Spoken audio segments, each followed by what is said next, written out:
evening, I'm Sean Embrack, and welcome to this your Monday edition of the HGP Sportscast. We begin with cricket news for you. Guyana Jaguars sent victory despite the threat of rain against the TNT Red Force. Shivnarine Chandrapal scores another century. Calvin Chapman with the details. Red Force were set 216 to avoid an innings defeat after being bowled out for 162 in their first innings, with Jaguars responding with 378 thanks to Shivnarine Chandrapal's 141, his second century of the tournament.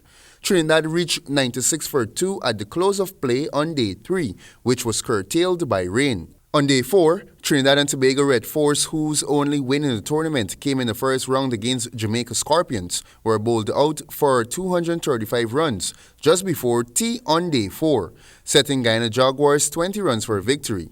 Veersamy Permaul led the bowling charge yet again with a 5-wicket haul. Keon Joseph and Gudakish Moti Kanai took 2 wickets each, while Raymond Reefer had 1 victim. In the chase, Guyana reached the target without loss. Shimron Hetty-Myers scored 17, 15 of which came off the first over, while Rajendra Chandrika contributed 3. With the win, Guyana has extended their lead in the competition, which will resume in February. And we turn our attention to football news now. St. Angeles emerged champion school after they defeated West Rumville 2-1 at the finals of the Smalta Girls 11 and under football tournament on Saturday last.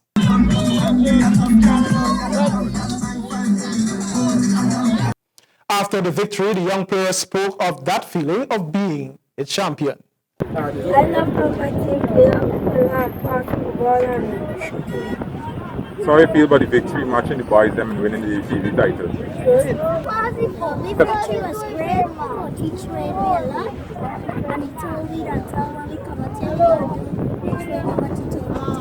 So we listen to him and we come and we get it. West Rumville finished as the tournament's runners-up. South Rumville 3rd and St. Pius 4th.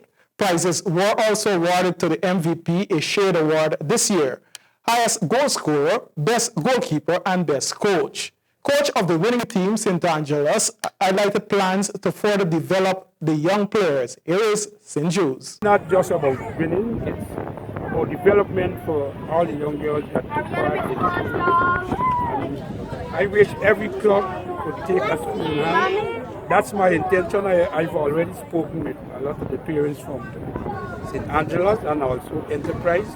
So my intention is from January 10, take all these young girls to the concourse and we look about development. So next year when we have this tournament or any future young tournament, we see a higher standard of football from the young age. The schools were awarded $100,000, $75,000, $50,000, and $25,000 first to 4th places for a project towards their respective schools in that order. 12th to 5th places were presented with trophies.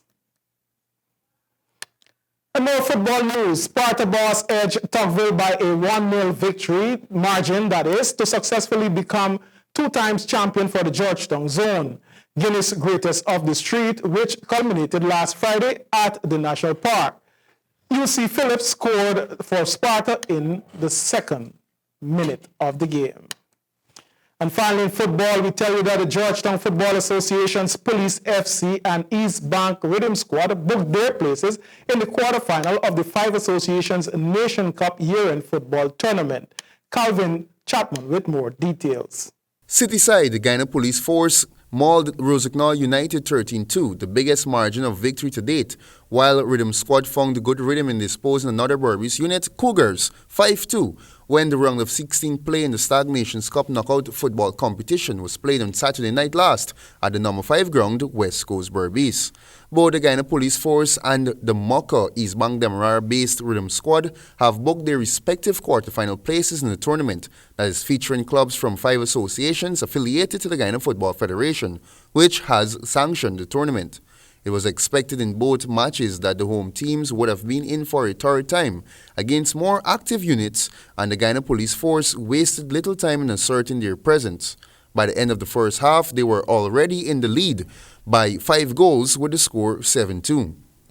2 more round of 16 matches are set for the Lenora Track and Field facility on Wednesday night, when West Demerara's Iflot Warriors and Port Droin will entertain Northern Rangers and Mahaika Determinators at 6 and 8 p.m. And that concludes our sportscast. We want to thank you for staying tuned, and do join us here again tomorrow for another edition of the HGP Sportscast. I'm Sean Mbach saying be a good sport and good night.